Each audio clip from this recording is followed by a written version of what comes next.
कुछ साल पहले सब लोग 10% बॉडी फैट को अचीव करना चाहते थे और ये चीज मैंने बहुत टाइम तक की, वो भी नेचुरली। तो वक्त के साथ अब चीजें बदल रही, सारे व्यूअर्स, सारे लोग बहुत जागरूक हो रहे हैं और उनको समझ में आ रहा है कि 10% इतना अचीवेबल नहीं है, सस्टेनेबल नहीं, और भी बहुत सारे पर्क्स हैं जिसकी वजह से लोग 15% बॉडी फैट पे ज्यादा ट्रस्ट दिखा रहे हैं, 15% से स्टिक करना चाह रहे हैं। 15% बॉडी फैट से नीचे ले जाना लोगों को अब इतना इंटरेस्ट नहीं रह जा रहा जो 2019 में 2020 में रह रहा है। इस वीडियो में हम कंपैरिजन देने वाले हैं 10% 15% बॉडी फैट, समझाने वाला हूं कि कैसे आपको 15% बॉडी फैट मामले में बेहतर है 10% बॉडी फैट। मैंने दोनों अचीव किया है। मैंने अपने बहुत सारे क्लाइंट्स को 10% 15% तक ट्रेन कराया है। साथ में मैंने बहुत सारे ऐसे क्लाइंट जो 25% पे थे, 2% के आसपास था, कोई 22% पे, कोई 10% पे ले गया हूँ, 15% पे ले गया हूँ। तो वो एक्सपीरियंस है जो the end of the video में आपको सारी डाइट शीट, वर्कआउट शीट बताने वाला हूं। मैं कुछ ऐसे टिप्स देने वाला हूँ जो आपको मदद करेंगे 15% बॉडी फैट को अचीव करने में। भले आप 20% पे रहो, 22% पे रहो, चाहे 18%। ऑफ कोर्स आने वाले क्लिप में मैं आपको बताऊंगा कैसी डाइट होनी चाहिए, कैसा वर्कआउट होना चाहिए, क्या टेक्निक होनी चाहिए जो आपको 15% बॉडी फैट पे ले जाएगा। और बहुत सारी ऐसे टॉपिक्स हैं जिसपे हमें बात करना जरूरी, जिसमें आता है सबसे पहले वो एक सर्वे जो 2021 में हुआ था, जहां 24 साल से लेकर 40 साल तक की उम्र वाले इंडियन एवरेज फैट 23% था। 23%। मतलब अमूमन तौर पे जितने लोगों को हम जानते हैं जो 24 साल से 40 साल के बीच में है, वो कम से कम 18, 19, 20% के आसपास है, अगर 2-4 एक्सेप्शन। इनफैक्ट सबसे ज्यादा फिटनेस डिमांड करने वाले स्पोर्ट्स फुटबॉल जो हमारे स्टार्स हैं, मेसी हुए, बेलिंगम हुए, वो सारे लोग 13 से 15% बॉडी फैट पे रहते हैं, 10% पे नहीं। अब ऑफ कोर्स रोनाल्डो जैसे एक्सेप्शंस हैं, बट हमें या आपको एक्सेप्शंस में खुद को काउंट नहीं करना ही बेहतर सुझाव होगा। सारी डिटेल्स आपको इसलिए मैं शेयर कर रहा ताकि इस चीज को समझो। क्या पता आप 15% हो, क्या पता 18%, क्या पता 20% बॉडी फैट पे हो अभी, या हो सकता है भाई 25-30 भी हो, पर आपके लिए टारगेट करना 10% बॉडी फैट बेवकूफी है और कुछ नहीं। क्योंकि जितना आप सोच रहे हो उससे कहीं ज्यादा ये समय लेने वाला,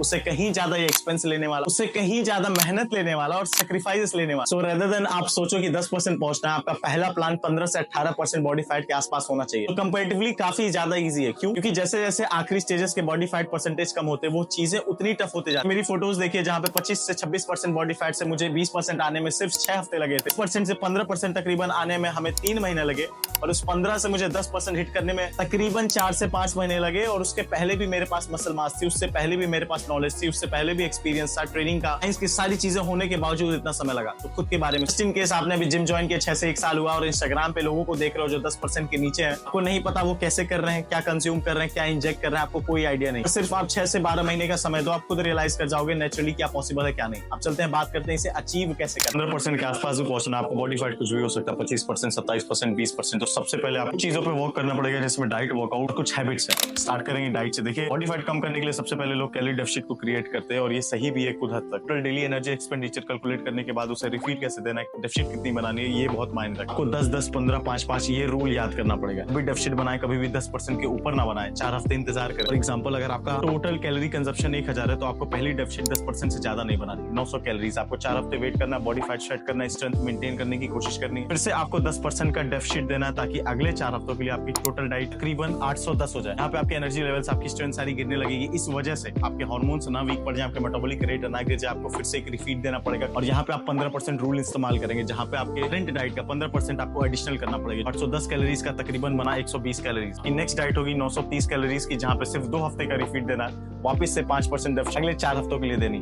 कुछ इस तरीके से इस रूल को फॉलो करना। वीडियो पे क्लिक करके आप इस चीज को समझ सकते हैं। प्रॉपर इन डिटेल समझाया कैसे ये चीज वर्क। जब बात वर्कआउट की करें तो कोई भी वेरिएशन को फॉलो करने की जरूरत नहीं है। लिटरली आपको बस ये ध्यान देना है कि आपके एक्सरसाइजेस में कंपाउंड एक्सरसाइजेस, ऐसी एक्सरसाइजेस जो ज्यादा से ज्यादा मसल्स को एट अ टाइम एंगेज करें और आपको ज्यादा से ज्यादा ग्रोथ के साथ कैलोरी बर्निंग दे, जैसे कि आपकी डेडलिफ्ट हुई, स्क्वाट हुई, बेंच प्रेस हुई। ये सारी एक्सरसाइजेस को अपने वर्कआउट में स्टार्टिंग में रात में कुछ आइसोलेशन करके आप वर्कआउट को एंड करना। कम से कम वॉल्यूम को 25 सेट तक रखना है, जहां पे रेप रेंज कुछ भी हो सकते हैं 8 से लेके 12। स्पेशल लिफ्ट करने की कोशिश करिए, प्रोग्रेसिव ओवरलोड पे वर्क करिए। प्रोग्रेसिव ओवरलोड आप एक्स्ट्रा वेट उठा के कर सकते हैं, अपनी वर्कआउट में इंटेंसिटी लाके कर सकते हैं, या फिर कार्डियो को टू दी एंड परफॉर्म करके कर सकते हैं। आप कार्डियो एचआईटी हो सकती है, एलआईएसएस हो सकती है। ये सारी चीजें और वर्कआउट टिप्स के साथ आपको 5 ऐसे टिप्स हैं जो आपको मसल मास बनाने में, मसल मास बचाने में और साथ में फैट लूज करने में असिस्ट करेंगे। सबसे पहले टिप, आपको अपने हार्मोन्स पे ध्यान देना है। आपके एक्टिविटीज जैसे कि लेट में सोना, ज्यादा फोन यूज करना, कोई फिक्स रूटीन में ना रहना, आपके कॉर्टिसोल को पुश कर। और अगर कॉर्टिसोल बढ़ा तो आपके एंटी रेगुलेटरी सारे हार्मोन्स जैसे कि टेस्टोस्टेरोन हुआ, एचजीएच हुआ, जो आपको मसल बिल्ड करने में, ताकत बनाने में मदद करते हैं, वो गिर जाए। अपने स्लीप शेड्यूल को फिक्स करिए। सप्लीमेंट जैसे कि अश्वगंधा को कंज्यूम कर सकते हैं, जो आपके कॉर्टिसोल को सप्रेस करेगा। और ऑफ कोर्स कोई स्पोर्ट या वेट ट्रेनिंग, साथ में एक हाई प्रोटीन डाइट आपको असिस्ट करना है। क्यों? जब भी आप लोअर बॉडी फैट पे होते हो तो आपकी बॉडी की डिपेंडेंसी उन अमीनोज पे बहुत ज्यादा हो जाती है जो कि लीन सोर्सेज से। अगर आप 25% पे हो तो आपको फर्क नहीं पड़ेगा उतना खास कि भैया आप सोयाबीन से खा रहे हो या एग से खा रहे हो। पर जब आप लोअर बॉडी फैट पे हो तो ऑफ कोर्स आपको ये तक ध्यान देना पड़ेगा कि आप प्रोटीन किस सोर्स से खा रहे हो, उन प्रोटीन में कौन से अमीनोज। फिर वहां पे